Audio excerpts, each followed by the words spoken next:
Business wargaming and AI, is this the match made in heaven? Whether you are a business leader, a strategist, or just somebody interested in strategy development and or AI, in this video I'll equip you with the practical insights on how you can leverage AI in strategy development for your own success. Here's what we are going to cover. Part 1, what is business wargaming and how do you play a good business wargame? There are different variations of it and I'll go through the different phases with you.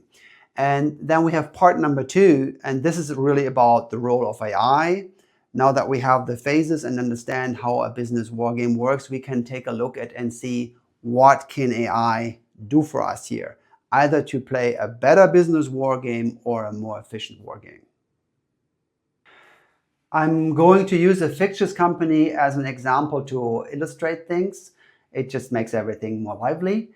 The company that I have in mind is a medium-sized pharma company that specializes in extracting valuable substances from natural sources, from crops, basically. And as this fictitious company developed a technology to extract the substances from cacao beans, I thought, let's call it Maya Pharma, Maya as a reference to the Mayan people who loved cacao beans. Now, Maya Pharma's technology and this cacao variety, they are super advanced. You need less resources to grow the plant. They're less prone to diseases and so on. So it's all amazing. But the downside is that Maya Pharma is not a cacao producer itself.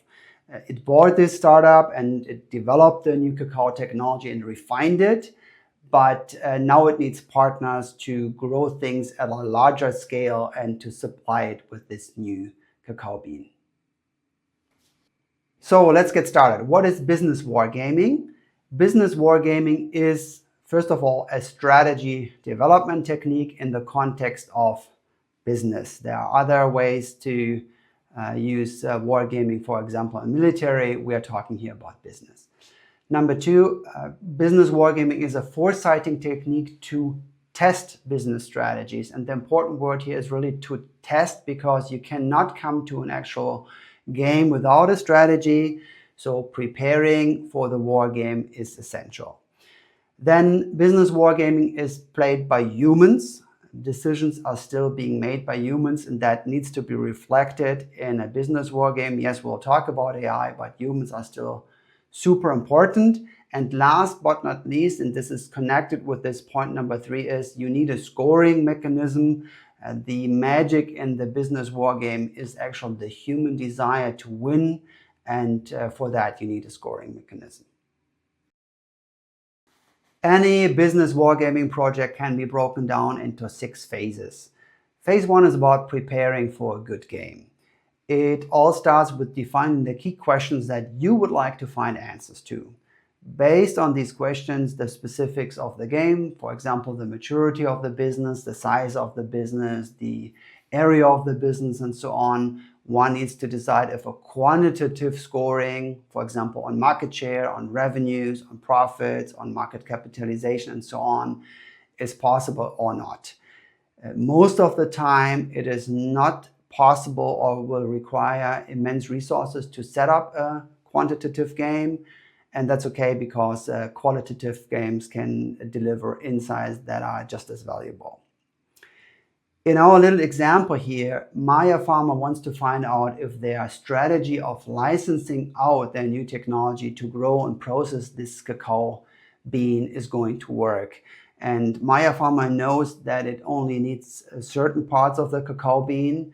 But of course, the rest of the cacao bean is also valuable.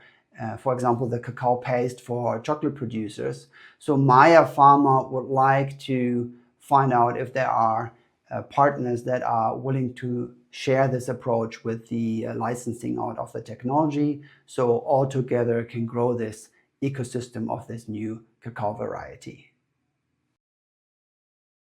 Phase number 2 is about setting up the teams. Once the focus of the game is clear, the teams are being set up. That means we think about who should be on which team. A good diversity mix of people is super important. People who already have insights into the other companies, for example, the competitors. through their former employments or through working with them in other ways are super valuable. There are other ways to solve this problem, but we'll come to that in a moment.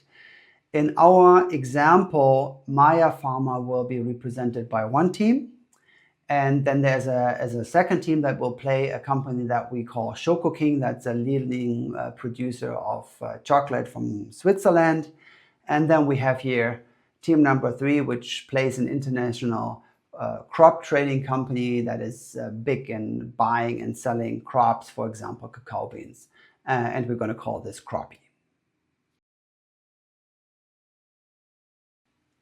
Phase 3 is about creating the strategic moves. As soon as the teams are defined, they are separated. That means from that moment on, the teams will not talk to each other about how they prepare for the game. This strict isolation is actually super important for the quality of the game. People often are stuck thinking in the way their own company thinks. A great business war game, however, thrives on the ability of people to see the things from the other side, so from the other player's perspective, from the other competitor's perspective. The key question here to ask is not what we would do if we were in their situation. The key question to ask here is what they would do in their situation. In other words, Team Schokoking and Team Croppy will now have to start thinking about what their companies really want. What capabilities do they have? What risks are they willing to take?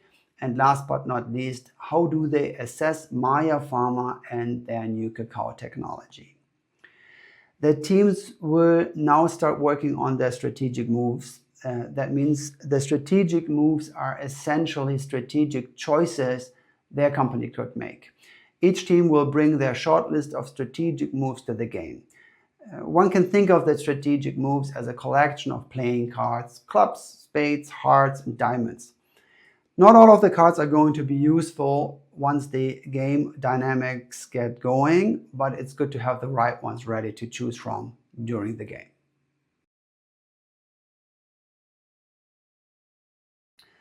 Phase 4 is the actual game. Most business war games are played in rounds. Typically, each round represents a certain point in time. For example, this year, next year, in 2 years, and so on. In our Maya Pharma example, we are taking longer time periods of 3 years as the development of a new ecosystem with a new technology, heavy investments, etc., is likely going to take a little more time. So our rounds will play in the current year, in 3 years, and in 6 years, and in 9 years. Each team will play out one strategic move in each year. The other teams listen and can ask questions, but no discussion is happening at this point. For the evaluation, typically a control team or a jury is best. They simply take notes at this point. Once all the teams have made their moves, they get a small break of about 20 to 30 minutes to choose their next move based on what they saw happening in the game so far. I like to give the teams also the right to talk to each other in those breaks. That way the negotiation element is also covered in the game.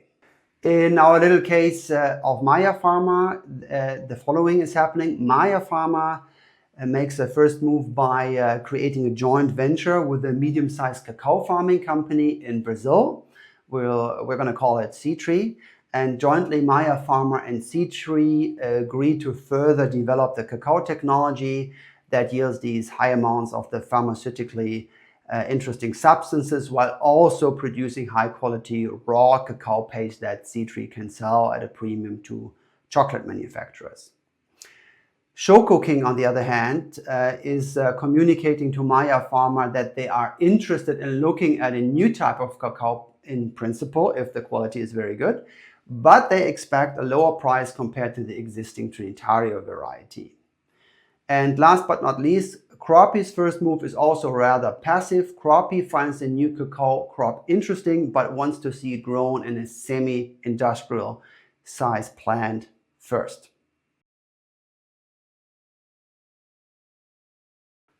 Phase 4B, or the hidden moves. One of the key differences in the way I like to play business war games is the use of what I like to call the hidden moves.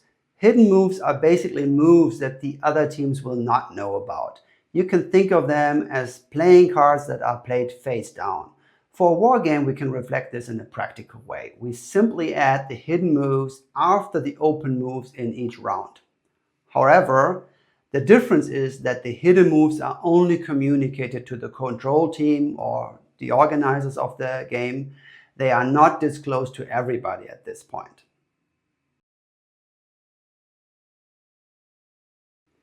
Phase 5 is about revealing the hidden moves. Team Shokoking reveals that they actually, during the whole game, never pursued any clandestine moves that interact with Maya Pharma. They instead invested more in their process innovation to reduce their cost of producing chocolate while waiting for more suitable cacao varieties to mature.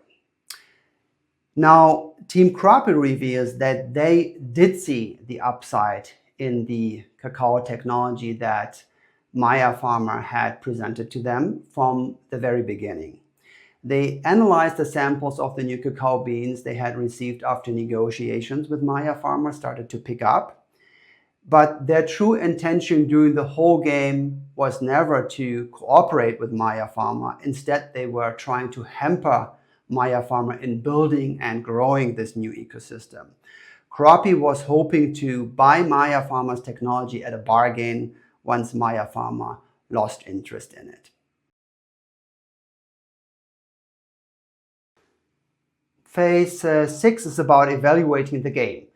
Now that the game is over, all participants reconvene and discuss their learnings. The discussion should cover 3 elements. Element number 1, which new insights surfaced during the game? The important word here is new, because of course you had insights in the preparation for the game. Now we really want to gather the learnings that happened during the game from the game dynamics. Point number 2 is how can we, and in our case that is Maya Pharma, use these insights to improve our strategy. And then point number 3, what was missing?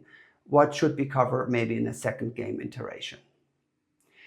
The end of the evaluation is officially marked by the declaration of the winner. Remember, at this point, it is typically clear which team did especially well, but winning is super important. There needs to be a winner, and of course we want to be closing this loop.